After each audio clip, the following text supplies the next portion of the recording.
This is Unit 1.10, and we've been looking at the formal elements all through Unit 1, whether it's line or shape, color, form, volume, whatever.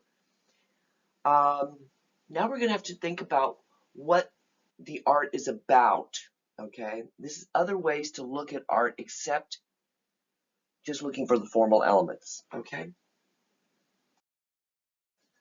So one thing is just simply, what is it about? What's its content? This is a representational artwork. We recognize it for what it is. The content, what would you say this sculpture is essentially? It's a man on a horse. Sometimes I get students that forget to talk about what the artwork is, especially if they can recognize it, like in this work here. This is Jose de Ribera's Infinity. Now I imagine if I gave 28 of you all some stuffed art materials to work with and say, draw me or paint me infinity, I might get 28 different things. Or if I said, paint me justice, I bet I get 28 different versions of what justice meant to every single one of us, including myself. That's because those ideas are sort of abstract. It's an excellent way we should have that in abstract art. This is non-representational art, okay? Yes. This is Reverie by Alan Hauser, and this is both in both worlds. We recognize it as a woman, or maybe Madonna, holding the child in her lap. And we see a referencing of her sort of cloak over her head. But the rest of it isn't really realistic. I mean, it doesn't look like a real arms or real legs. The feet aren't there, everything like that. That simplification that we see working here is a way to abstract things. So it's both representational and not representational. There are different ways to look at for other signals besides content for meaning in work in art. We're going to look at each one of these briefly.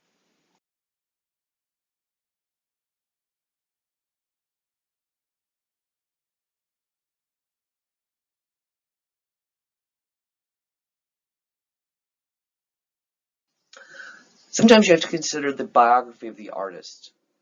It's important in their artwork, okay? I'm not going to talk about this. Sometimes you have to consider the symbols that are in a work. This is, well, what's the symbol here? Or what are some of the symbols in this work? Well, the Christ himself, or the Bible that he's holding, that's a symbol. Even the gesture of his hand, the way that he's holding it, those two fingers up, that's actually a symbol. If you're an art historian, you know that that means he's being a judge. This is called Christ the Pantocrator, believe it or not. And it's common in especially Eastern Byzantine art. And when he's holding his hand up like that, he's the harsh judge of humanity. That's the role he's playing in this particular image. That's looking for symbols in work. If I wore a t-shirt with a big symbol on it that looked like something from the 60s, like a peace symbol, you might associate all kinds of things to me, like, oh, Ms. Stovall's reliving her youth in the 60s. Peace, man. Or the symbols here in Yanagi's America. Well, the flags. They're symbols for each country. We look at them and we put meaning to it instantly. There's the American flag, and there's the Canadian one, and there's the Cuban one, and there's the Mexican one, on and on and on. You have to look at the work in context. This means you have to think of the artwork in which the time period in which it was created. I have students, sometimes I give them a silent film from 1908 to watch, a movie from then. And I get these film reviews back that say, gee, Miss Stovall, I would have loved this film if it had sound and had been in color? Well, they're looking at the work out of context because sound wasn't invented until 1927, and color didn't come until after that, in about the 1930 to 35 range. It sort of morphed slowly into film.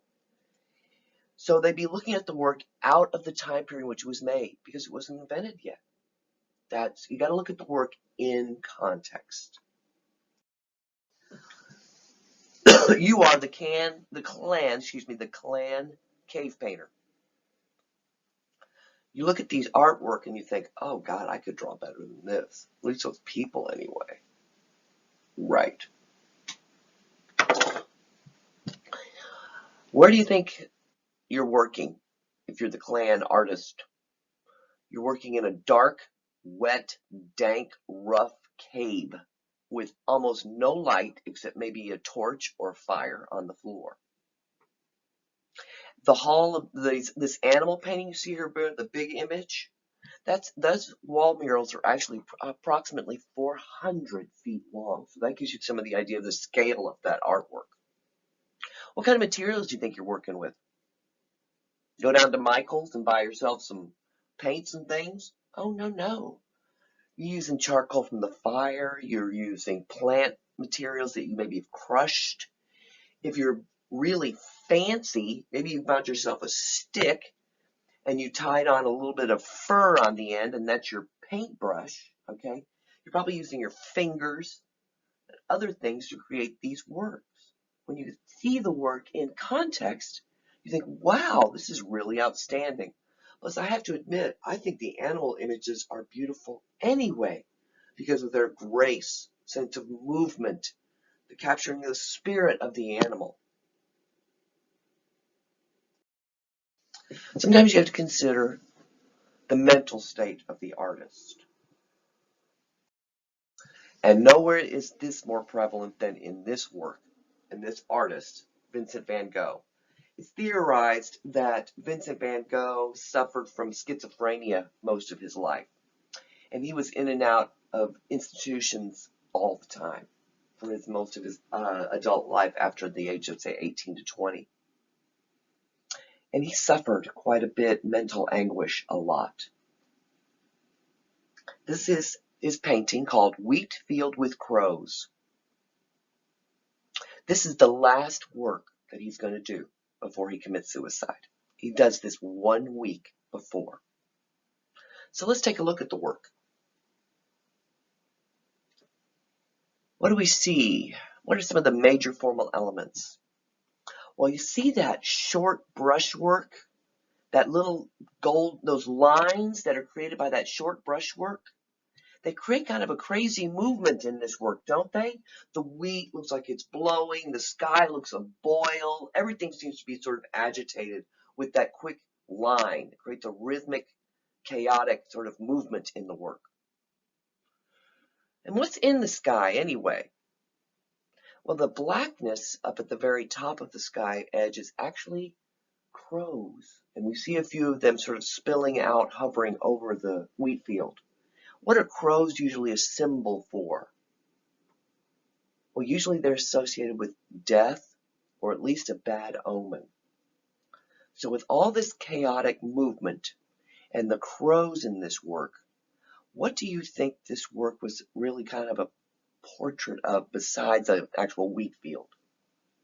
And that could have been a snapshot of his mental state at the time.